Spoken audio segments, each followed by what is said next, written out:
রানীর বাজানি বিশিং খবজানাই দুর্গানগর 35 বেশিনি কালী মন্দিরনি মুতাই স্নাবজাক তংমানি কালী মন্দির আচমসানো সামং সিদ্রা তাंनाय রংনি বদল হাबै কালী মুতাইনি বখরক তাই মহাদেবনি বখরক তান ছরুমানি পাটিमुंनो রগै সেলেংমা ফুনুকা হিন্দু রক তাই বাবাইসা ফাইসিংতি দুর্গানগর তংनाय থুরুক বসংনি লুকরংনি নক নুকুং সকতাই রিজাকমানি সুবাই সুক্রুপ খ্লাইজাকমানি পাটিमुंनो রগৈব সেলেংমা ফুনুকা बर অক্টোমা সাইমানকা লাই থানায় 25 তারিখ রানীর বাজানি বিশিং খবজানাই দুর্গানগর সামং সিদ্রা তাंनाय রংনি বদল আচমসানো হরজরাব কালী মন্দির হাबै কালী মুতাইনি বখরক তাই মহাদেবনি বখরক তানসু জাখা ও তানসু জাকমানি ন কক শিলজামুং শিলজা জাখা গানো তংनाय থুরুক বসংনি লুকরকনি সাকাও বরক ন ওंखाना হनै অক পাটিमुंनो রগৈনো থুরুক বসংনি লুকরংনি নক নুকুং সকজাই রিজাখা সুবাই সুক্রুপ খ্লাইজাখা আবো কারিব মালখুং রক বাহাইনো সুবাই সুক্রুপ খ্লাইজাকমানি কক্তমা কাসামানি যে জাগাও ওয়াতি মার ফাयै হাপাং তাবুক কক চাबै তঙ্গো তংকসং লুকরংনি সামো বাসাওই বরনো বাহিকে চুবাইমান ওয়াতিনি জরাও অমাহাই জরাও ন তাবুক তুং ফ্লালাইমানি কক্তমা হাইনো হাই কাসাই ফাইকা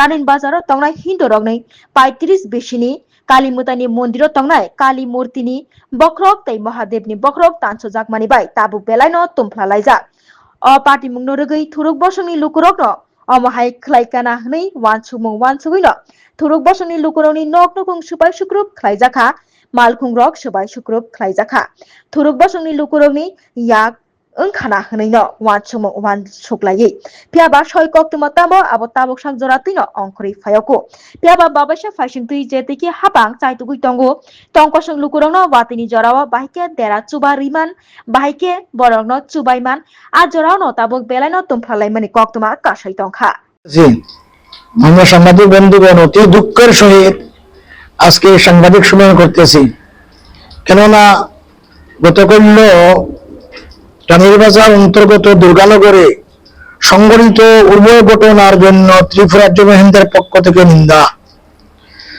রাজ্যের শান্তিপ্রিয় জনসাধারণ গতকাল 25/8/2024 রানীর বাজারের অন্তর্গত দুর্গানগর গ্রামে দুষ্কৃতিকারী কর্তৃক কালী মন্দিরের মূর্তির মাথা ভাঙ্গাকে কেন্দ্র করে 8টি সংখ্যালঘু মুসলিম বাড়িতে অগ্নিসংযোগ, ভাঙচুর, 3টি গাড়িতে অগ্নিসংযোগ, বাড়ির বাউন্ডারি ভাঙচুর, বাড়ির ঘরে দোকানপাট লুট, দোকানঘর লুট, ভাঙচুর, অগ্নিসংযোগ ইত্যাদি উভয় ঘটনার জন্য ত্রিপুরা রাজ্য মহিন্দার পক্ষ থেকে নিন্দা জানানো হচ্ছে।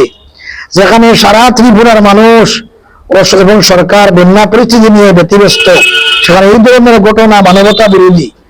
রাজ্যের ও এলাকার ধর্ম, বর্ণ, দলমত নির্বিশেষে সকলের শান্তি সম্প্রীতি বজায় রাখার জন্য অনুরোধ করা হচ্ছে। সাথে সরকার ও প্রশাসন নিকট দাবি করা হচ্ছে উভয় ঘটনা দুষ্কৃতিকারীদেরকে চিহ্নিত করে দৃষ্টান্তমূলক শাস্তি দেওয়ার ব্যবস্থা যেন করা হয় এবং ক্ষতিগ্রস্তদের তদন্তক্রমে উপযুক্ত ক্ষতিপূরণ দেওয়ার জন্য রাজ্য সরকারের নিকট অনুরোধ করা হচ্ছে। আমরা মাননীয় মুখ্যমন্ত্রীর কাছে দেওয়ার কথা ছিল, বিজেপির কাছে, কিন্তু আজকে অফিস বন্ধ, আমরা দিতে পারি নাই, চলে আসছি। দুঃখের ব্যাপার, রানীর বাজার থানা আমাদেরকে অনুমতি দেয় নাই এভাবে যাইতে। দুঃখের ব্যাপার, ভারতবর্ষের মধ্যে এই নজির নেই যে জমিয়তের প্রতিনিধিকে কোন স্পটে যাইতে নিষেধ করা। এই প্রথম। আমি 42 কাজ করতেছি। আমি 42 বছর থেকে ত্রিপুরায় জমিয়তের কাজ করতেছি, আমি সভাপতি। এই প্রথম আমাকে আজকে দুর্গানগরে যাইতে নিষেধ করা হয়েছে এবার থানা থেকে। এটা আমি মানতে পারি নাই। কেন? আমরা আমাদের স্লোগান কি? হিন্দু মুসলিম ভাই বাঙালি ভাই ভাই সবাই শান্তি চাই। এই ত্রিপুরা শান্তির জন্য আমরা কি করতেছি? আমরা হিন্দু আমার ভাই, মুসলিম আমার ভাই, ভাই আমাদের ভাই, এমনটা বছর পরিচয় দিচ্ছি। রাজ্যের সভাপতি, আমার নাম মুফতি ত্রিপুরা রহমান, এবং তারা আমাদেরকে পারমিশন দেয় নাই এখানে যাওয়ার জন্য। আমরা গেলে এখানে এমন কথা বলতাম, হিন্দুর উপকার হইতো, মুসলিমের উপকার হইতো, আরো বেশি আপনাদের সমৃদ্ধি হইতো, আরো শান্তি আসতো। দুঃখের ব্যাপার, কারণ আমাদেরকে যাই নাই। এই জন্য আমরা এমার্জেন্সি আপনাদেরকে আহ্বান করে আমরা সাহায্য করে ব্যবস্থা করছি। আমি আশ্চর্য গেলাম যে ত্রিপুরাতে হিন্দু মুসলমান এত মিলাপতি, জায়গার মধ্যে দুষ্কৃতিকারীরা এই যে ঘটনা করছে। আমরা কালী মন্দিরের মাথা ভাঙ্গা আমরা মানি নাই, এবং এই যে 8টি দোকান, 8টি বাড়িঘর ধ্বংস করা, গাড়ি ধ্বংস করা, অগ্নিসংযোগ করা, লুটপাট করা, এগুলো আমরা মানতে পারি নাই। এই জন্য রাজ্য সরকারের নিকট অনুরোধ, কঠোর শাস্তি দেওয়া দরকার, চিহ্নিত করে তদন্ত করে। না হলে ত্রিপুরার মধ্যে এই যা হইতেছে এরা আরো বেশি সুযোগ পাইব, যাতে এগুলারে বন্ধ করা হয় সেই চেষ্টা জন্য আমরা আজকে সাংবাদিক সম্মেলন, আগামী দিন আমরা মুখ্যমন্ত্রীর নিকটে এবং ডিজিপির নিকটে আমরা কাগজ দিব। আজকে বন্ধ, আমরা গিয়েছিলাম সেক্রেটারিয়েটে, সচিবালয়ে বন্ধ, গিয়েছিলাম ডিসি অফিসে বন্ধ। তাই আগামী দিন আমরা কাগজ পাঠাইবো, আর যখন পরিস্থিতি ভালো তখন আমরা এখানে পরিদর্শন করবো। কিন্তু আজকে আমাদের দুঃখ, আমাদেরকে যাইতে না দেওয়া। আমরা তো রাজনীতি করি না, কংগ্রেস, সিপিএম, বিজেপি, তৃণমূল, বাধা দিতে পারে। এত বড় একটি সংগঠন, মানুষের সেবা কাজ করে।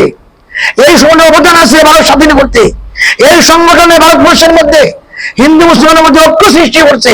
ভারতকে স্বাধীন করতে হাজার হাজার লক্ষ লক্ষ মুসলমান উলামা কেরাম শহীদ হয়েছেন। কিন্তু ওই সংগঠনকে আজকে স্পোর্টে যাইতে আজকে বারণ করা হতো, আমার বুঝে আসে নাই। এটা আমি দুঃখ প্রকাশ করছি আমাদের মাধ্যমে। আপনারা বন্ধুরা আমাদের কথাগুলো ফসাইবেন। আপনারা ধন্যবাদ দিতেছে আমাদেরকে। আপনারা হঠাৎ এমার্জেন্সি প্রোগ্রামের মধ্যে আপনারা শরীর হয়েছেন, আসছেন, বলে আপনাদেরকে ধন্যবাদ। আচ্ছা, তাদের সঙ্গে কথা হয়েছে, আপনারা যারা ক্ষয়ক্ষতি হয়েছে কত যারা হয়েছে ফোনের মাধ্যমে আমরা এগুলো তথ্য পেয়েছি, ফোনের মাধ্যমে। আমাদের কর্মী আছে, আমাদের কর্মী সেখানে আছে, কর্মীরা এই তথ্য আমাদেরকে দিয়েছে। এই তথ্য আমাদের কর্মী দিয়েছে, যারা আমাদের কর্মী আছে রানীবাজারে, দুর্গানগরে, কর্মীরা তথ্য আমাদেরকে দিয়েছে। পুলিশ কি কিছু বলেনি? পুলিশ তো অনুমতি দেন আমাদেরকে যাওয়ার, তোমরা কি বলবে? কথা হয় নাই, অনুমতি দেন আমাদেরকে সেখানে যাইতে। কয়টার সময়